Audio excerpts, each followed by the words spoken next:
నమస్కారం సిటీ వార్తలకు స్వాగతం. జీఎంసీ సంక్రాంతి సంబరాలు 2025 బ్రోచర్ను ఎమ్మెల్యే గల్లా మాధవి, కమిషనర్ పులి శ్రీనివాసులు ఆవిష్కరించారు. ఎన్టీఆర్ స్టేడియంలో జీఎంసీ ఆధ్వర్యంలో జరగనున్న సంక్రాంతి సంబరాల బ్రోచర్ ఆవిష్కరణ కార్యక్రమం జరిగింది. ఈ సందర్భంగా ఎమ్మెల్యే గల్లా మాధవి, కమిషనర్ పులి శ్రీనివాసులు మీడియాతో మాట్లాడారు. కూటమి ప్రభుత్వం అధికారంలోకి వచ్చాక మొదటి సంక్రాంతి సంబరాలు ఎన్టీఆర్ స్టేడియంలో ఘనంగా నిర్వహిస్తున్నామని అన్నారు. జనవరి 12వ తేదీన ముగ్గుల పోటీలు, మహిళలకు మెహందీ కార్యక్రమంతో మొదలు పెడతామని వెల్లడించారు. అనంతరం భోగిమంటలు, గంగిరెద్దులు, హరిదాసులు, కోలాటాలతో సాంప్రదాయ పోటీలు నిర్వహిస్తామని తెలిపారు. నగర పౌరులు అందరూ ఈ సంక్రాంతి సంబరాల్లో పాల్గొని జయప్రదం చేయాలని కోరారు. కార్యక్రమంలో డిప్యూటీ మేయర్ సజ్జీల, కార్పొరేటర్లు వేములపల్లి శ్రీనివాస్, బాబు, టీడీపీ నేతలు లాల్ వజీర్, డి శ్రీనివాసరావు, ముత్తినేని రాజేష్, కార్పొరేషన్ అధికారులు పాల్గొన్నారు. సంక్రాంతి వేడుకల్ని మన ఎన్టీఆర్ స్టేడియంలో చాలా ప్రతిష్టాత్మకంగా నిర్వహించుకోవాలి అని చెప్పి నిర్ణయించుకోవడం జరిగింది. కమిషనర్ గారి ఆధ్వర్యంలో అందరి ఒక కమిటీ ఒకటి ఏర్పాటు చేసుకొని మా అందరి ఆధ్వర్యంలో ఈ యొక్క కార్యక్రమాన్ని జయప్రదం చేయాలి అని చెప్పి మేమందరం కూడా భావిస్తున్నాము. అయితే ఇందాక కమిషనర్ గారు చెప్పినట్టు ఎన్నో రకాలైన ప్రోగ్రామ్స్ని, సాంప్రదాయబద్ధమైన ప్రదర్శనలతో పాటు, నృత్యాలతో పాటు అన్ని రకాలైన కార్యక్రమాలని ఇందులో పొందుపరచడం జరిగింది. మన పిల్లలందరికీ కూడా మన సాంప్రదాయాన్ని గుర్తు చేస్తూ, అదేవిధంగా మనం కూడా చాలా సరదాగా ఈ యొక్క వేడుకల్లో పాలు పంచుకొని ఈ యొక్క సంక్రాంతిని మనము పండుగని నిర్వర్తించుకోవాలి అని చెప్పి భావిస్తూ ఈ యొక్క కార్యక్రమాన్ని రూపకల్పన చేసుకోవడం జరిగింది. 7 మెంబర్స్తో ఒక కమిటీని ఫామ్ చేసుకోవడం జరిగింది. అదేవిధంగా కార్పొరేషన్ నుంచి ఒక అధికారిని ఈ కమిటీకి అసైన్ చేయడం జరిగింది. ప్రతినిత్యం దీంట్లో జరగబోయే కార్యక్రమాలు, దానికి అయ్యే ఖర్చు, వీటన్నిటినీ కూడా ఒక ట్రాన్స్పరెంట్ పద్ధతిలో ఎలా నిర్వర్తిస్తున్నారో అందరికీ తెలిసే విధంగా ఈ యొక్క కార్యక్రమాన్ని, ఈ యొక్క వేడుకల్ని మనం జరుపుకోబోతూ. కొత్త ప్రభుత్వం ఏర్పాటైన తర్వాత 2025లో ఫస్ట్ ప్రోగ్రాం నగరపాలక సంస్థ ఆధ్వర్యంలో గుంటూరు వెస్ట్ అసెంబ్లీ కాన్ఫరెన్స్లో భాగంగా ఉన్నటువంటి ఎన్టీఆర్ స్టేడియం ఈ ప్రెమిసెస్లో మనము ఈ సంక్రాంతి సంబరాలు జరుపుకుంటున్నాము. దానిలో భాగంగా ఈరోజు షెడ్యూల్, అంటే ప్రోగ్రాంకి సంబంధించినటువంటి షెడ్యూల్ ఈరోజు రిలీజ్ చేశారు. దీనిలో చూసుకుంటే 12వ తేదీ, అంటే మనకి ఈ సంవత్సరం 13, 14, 15 అఫిషియల్గా సంక్రాంతి పండుగ జరుపుకుంటాము. అంటే దానికంటే ముందుగానే 12వ తేదీతోటే మనకి సంక్రాంతి సంబరాలు ఇక్కడ స్టార్ట్ అవుతాయి. గుంటూరు పశ్చిమ నియోజకవర్గంలో అభివృద్ది కార్యక్రమాలు కొనసాగుతున్నాయి. 43వ డివిజన్లోని విద్యానగర్ 3వ లైన్లో సీసీ రోడ్లు, డ్రైనేజ్ నిర్మాణానికి ఎమ్మెల్యే గల్లా మాధవి భూమి పూజ చేశారు. 51 లక్షలతో ఈ నిర్మాణ పనులను త్వరితగతిన పూర్తి చేయనున్నట్లు ఎమ్మెల్యే తెలిపారు.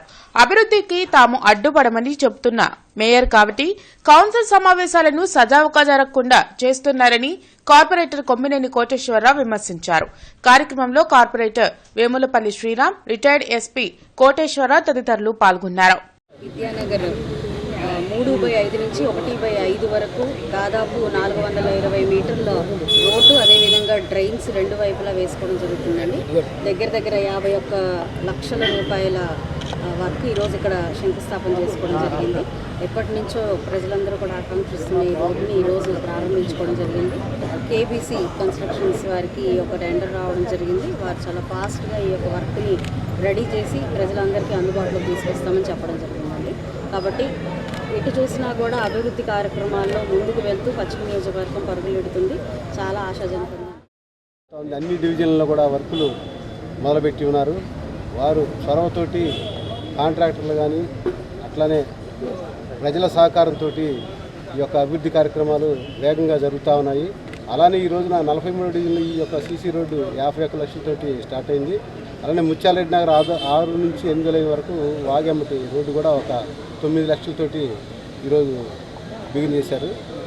అట్లానే అనేక కార్యక్రమాలు తెలుగుదేశం పార్టీ వచ్చినప్పటి నుంచి కూడా వివిధ రకాలుగా అభివృద్ధి కార్యక్రమాల్లో ముందుకు సాగుతూ ఉన్నది. విశాఖలో ఈ నెల 8న ప్రధాని మోడీ పర్యటనను వ్యతిరేకిస్తూ కాంగ్రెస్ పార్టీ నిరసన చేపట్టింది. నవసత్యాగ్రహం పేరుతో నిర్వహించిన నిరసన ర్యాలీలో పార్టీ నాయకులు మస్తాన్ వలి, లింగంశెట్టి ఈశ్వరరావు, ఇతర నాయకులు పాల్గొన్నారు. రాష్ట్రానికి ఏం చేశారని ప్రధాని మోడీ విశాఖకు వస్తున్నారని మస్తాన్ వలి ప్రశ్నించారు. విశాఖ స్టీల్ ప్లాంట్ ను ప్రైవేటీకరించమనే స్పష్టమైన ప్రకటనను చేసిన తర్వాతనే ఆంధ్రప్రదేశ్ కు మోడీ రావాలని డిమాండ్ చేశారు. పార్లమెంటు సాక్షిగా అంబేద్కర్ ను అవమానించిన కేంద్ర హోంమంత్రి అమిత్ షాను వెంటనే పదవి నుంచి బర్తరఫ్ చేయాలని కోరారు. కేంద్ర రాష్ట ప్రభుత్వాల ప్రజా వ్యతిరేక పాలనతో సామాన్యుడు తీవ్ర ఇబ్బందులు పడుతున్నారని ఈశ్వర్రావు అన్నారు. నరేంద్ర మోడీ గారు ఏ ముఖం పెట్టుకొని వస్తా ఉన్నాడు? విశాఖ స్టీల్ ప్లాంట్ మీద ప్రకటన చేయాలి. ఇవాళ బాబాసాహెబ్ అంబేద్కర్ గారి యొక్క రాజ్యాంగం రచించినటువంటి దాన్ని ప్రపంచవ్యాప్తంగా దాని మీద గర్విస్తూ పొగుడుతూ ఉన్నారు. మీ భారత ప్రజాస్వామ్యంలో మీ రాజ్యాంగం చాలా పటిష్టమైందని చెప్పి. కానీ పార్లమెంటు సాక్షిగా మరి అమిత్ షా గారు గుజరాత్లో ఒక దేశద్రోహిగా ముద్రించి మరి రాష్ట్ర బహిష్కరణ జరిగిన తర్వాత మరలా మేనేజ్ చేసుకుని వచ్చినటువంటి వ్యక్తి ఇవాళ బాబాసాహెబ్ అంబేద్కర్ గారిని, మహాత్మా గాంధీ గారిని రాజ్యాంగం పట్ల బలహీనతో మాట్లాడేటటువంటి పరిస్థితిని తీవ్రంగా వ్యతిరేకిస్తూ నవ సత్యాగ్రహం పేరుమిట ఇవాళ కాంగ్రెస్ పార్టీ దేశవ్యాప్తంగా ఈ కార్యక్రమం తీసుకుందనేటటువంటి విషయం. ఆ రోజుల్లో కాంగ్రెస్ ప్రభుత్వం ఈ దేశానికి, ఈ రాష్ట్రానికి ఏం చేసిందో, ఏ సిద్ధాంతాన్ని అమలుపడుతుందో అవే ఇవాళ అమల్లో ఉన్నాయి. కానీ కొత్తగా మోడీ కానీ, ఈ రాష్ట్రంలో కూటమి ప్రభుత్వం కానీ ఏ ప్రభుత్వం కూడా ప్రజలకు సంబంధించిన విషయాల్లో ఏమీ చేయలేదు. ఇవాళ సామాన్యుడు బ్రతికే పరిస్థితి లేదు. మిడిల్ క్లాస్ కుటుంబాలు చాలా ఇబ్బందులు పడుతున్న విషయం మనందరికీ తెలుసు. వీరందరికీ సమాధానం ఒక కాంగ్రెస్ పార్టీ ఒకటే ఈ దేశంలో పోరాడుతుంది. అదేవిధంగా ఈ మూడు పార్టీలు ఈ రాష్ట్రంలో మోడీ చుట్టూ తిరుగుతున్నాయి. మోడీ ఆడుకుంటున్నాడు ప్రత్యేకంగా మన రాష్ట్రం మీద. రాష్ట్రాభివృద్ధి లేదు, దేశాభివృద్ధి లేదు, దేశానికి జరిగింది ఏమి లేదని చెప్పని మరి ప్రజలకు మనం చేసుకుంటూ Bharat scouts and guides beginners training programme గుంటూరులో జరిగింది. నూతనంగా పలు ప్రభుత్వ స్కూల్లో భారత్ స్కౌట్స్ అండ్ గైడ్స్ ను ఏర్పాటు చేయనున్నారు. దీనికి సంబంధించి పరీక్షా భవన్లో బిగినర్స్ ట్రైనింగ్ ప్రోగ్రాం నిర్వహించారు. ఈ కార్యక్రమంలో డీఈఓ రేణుకాతో పాటు scouts and guides state secretary Chandrika, organising secretary Srinivasarao తదితరులు పాల్గొన్నారు. సేవాభావాన్ని విద్యార్థుల్లో పెంపొందించేందుకు భారత స్కౌట్స్ అండ్ గైడ్స్ ఉపయోగపడుతుందని డీఈఓ తెలిపారు. పలు ప్రవేశ పరీక్షల్లో స్కౌట్స్ అండ్ గైడ్స్ లో శిక్షణ పొందిన స్టూడెంట్స్ కు రిజర్వేషన్ ను కేంద్రం కల్పించిందని శ్రీనివాసరావు చెప్పారు. ఆల్రెడీ ఎగ్జిస్టింగ్ యూనిట్స్ ఉన్న హై స్కూల్ ప్రధానోపాధ్యాయులతో కూడా నిర్వహించాము. అలాగే కొత్తగా పిఎంసి స్కూల్స్ అని మనకు ఒక 25 స్కూల్స్ ఉన్నాయండి. వాటిలో కూడా స్కౌట్స్ అండ్ గైడ్స్ యూనిట్స్ నెలకొల్పడానికి మనకి ప్రభుత్వం నిధులు కూడా మంజూరు చేసింది. సో ఆ కొత్తగా ఉన్న పిఎంసి స్కూల్స్ ప్రధానోపాధ్యాయులంతా కూడా ఇవాళ బిగినర్స్ కోర్స్ కంప్లీట్ చేయడం జరుగుతోంది కూడా. అలాగే మేము ఈ నెలలో అంటే ఆఫ్టర్ పొంగల్ వెకేషన్ కూడా ప్లాన్ చేస్తున్నాము వాళ్ళకి బేసిక్ కోర్స్ కూడా స్టార్ట్ చేయడానికి. మనకి ఎగ్జిస్టింగ్ ఉన్న స్కౌట్స్ అండ్ గైడ్స్ యూనిట్సే కాకుండా ప్రైమరీ స్కూల్స్లో అప్పర్ ప్రైమరీ స్కూల్స్లో కూడా కప్స్ అండ్ బుల్బుల్స్ యూనిట్స్, అలాగే హై స్కూల్ ప్లస్లో మన ఇంటర్మీడియట్ క్లాసెస్ ఉన్న ఈ స్వరీస్ ట్వరీస్ అండ్ గురుకుల పాఠశాలల్లో కూడా మేము రేంజెస్ అండ్ రోడ్స్ కూడా ఏర్పరచడానికి కూడా మేము మోటివేట్ చేస్తున్నాము హెచ్ఎంస్ని. ఈ భారత్ స్కౌట్స్ అండ్ గైడ్స్ని ప్రోత్సహించాలనే ఉద్దేశంతో ప్రభుత్వం పై చదువుల్లో రిజర్వేషన్ సదుపాయాలను ఎంసెట్లో కానీ నీట్లో కానీ కల్పించారు. అదే ఉపాధ్యాయులకి ట్రాన్స్ఫర్స్లో కౌన్సిలింగ్లో ప్రోత్సాహం పాయింట్లను యాడ్ చేయడం జరిగింది. అదేవిధంగా భారత్ స్కౌట్స్ అండ్ గైడ్స్ ఈ మధ్యకాలంలో ఉచిత యూనిఫారం కూడా పంపిణీ చేస్తున్నారు. కేజీబీవీ పాఠశాలకు అందరికీ గత సంవత్సరం యూనిఫారం పంపిణీ చేశారు. అదేవిధంగా మోడల్ స్కూల్స్ అన్నింటికి కూడా ఉచిత యూనిఫారం ఇస్తున్నారు. ఈ సంవత్సరం పిఎంసి స్కూల్స్ అన్నింటికి కూడా ప్రతి స్కూల్కి 50,000 రూపాయల నిధులను తొలిసారిగా విడుదల చేసి ఆ నిధులతోటి ఆయా పాఠశాలలో ఉపాధ్యాయులకు శిక్షణ ఇవ్వటం, విద్యార్థులకు శిక్షణ ఇవ్వటం, అదేవిధంగా ఒక 30 మందికి యూనిఫారం కూడా ఏర్పాటు చేయడానికి తగినటువంటి నిధులు ఏర్పాటు చేసి అన్ని విధాలుగా స్కౌట్స్ అండ్ గైడ్స్ ఉన్నతమైనటువంటిది, విద్యార్థుల్లో నైతిక విలువలను పెంపొందిస్తుంది, సేవా తత్పరతను పెంపొందిస్తుంది అనేటటువంటి ఉద్దేశంతో విద్యానగర్లోని ప్రసన్నాంజనేయ స్వామి దేవాలయంలో ఎమ్మెల్యే గల్లా మాధవి ప్రత్యేక పూజలు చేశారు. డివిజన్ పరిధిలో పలు అభివృద్ది కార్యక్రమాల్లో పాల్గొనేందుకు వచ్చిన ఆమెకు దేవాలయ సెక్రటరీ కొల్లి అనిల్ ఘనస్వాగతం పలికారు.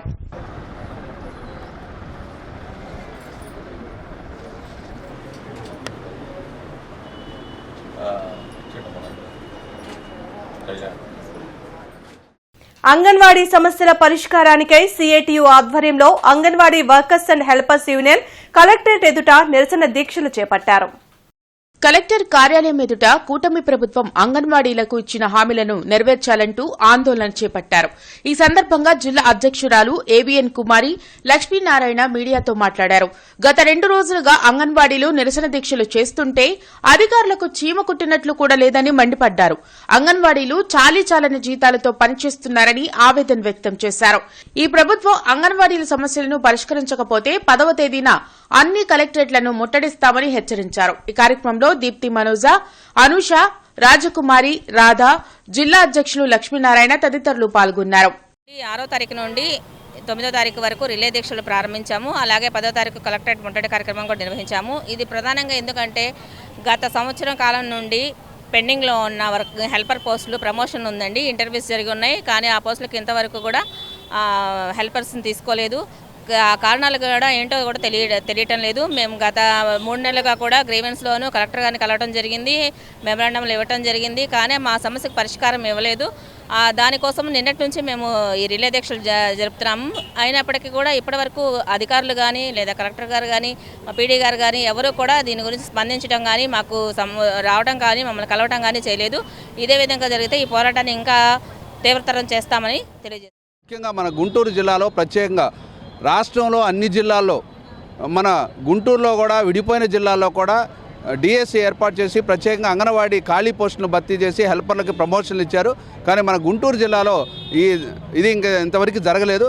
కాబట్టి రాజకీయ ఒత్తిళ్లు ఇవన్నీ ఆపాలని చెప్పేసి మేము ప్రధానంగా కోరుతున్నాం. అదేవిధంగా స్థానికంగా ఉన్న సమస్యలు ఇప్పటికీ టాయిలెట్స్ లేకపోవటం, బిల్లులు ఇప్పటికీ ఇవ్వకపోవటం వల్ల అనేక ఇబ్బందులు పడుతున్నారు. అప్పులు చేయాల్సిన పరిస్థితి వస్తుంది. వచ్చే 11,000 జీతాన్ని కూడా 2,000 రూపాయలు ఈరోజు ఆదాయాన్ని వదులుకోవాల్సిన పరిస్థితి ఈరోజు వస్తుంది. కాబట్టి ఇప్పటికైనా సరే స్థానిక సమస్యలు పరిష్కరించాలని చెప్పేసి మేము ప్రధానంగా ఈ ప్రభుత్వాన్ని కోరుతున్నాం. 10వ తారీఖున ఈ సమస్యలు పరిష్కరించకపోతే కలెక్టరేట్ ముట్టడికి మేము సిద్ధమవుతున్నాం. బీఆర్ స్టేడియంలో గ్రాడ్యుయేట్ ఎమ్మెల్సీ కూటమి అభ్యర్థి ఆలపాటి రాజేంద్ర ప్రసాద్, తూర్పు MLA Naseer Ahmed morning walk లో పాల్గొని ఎన్నికల ప్రచారం నిర్వహించారు. ఈ వార్తలు ఇంతటితో సమాప్తం. నమస్కారం.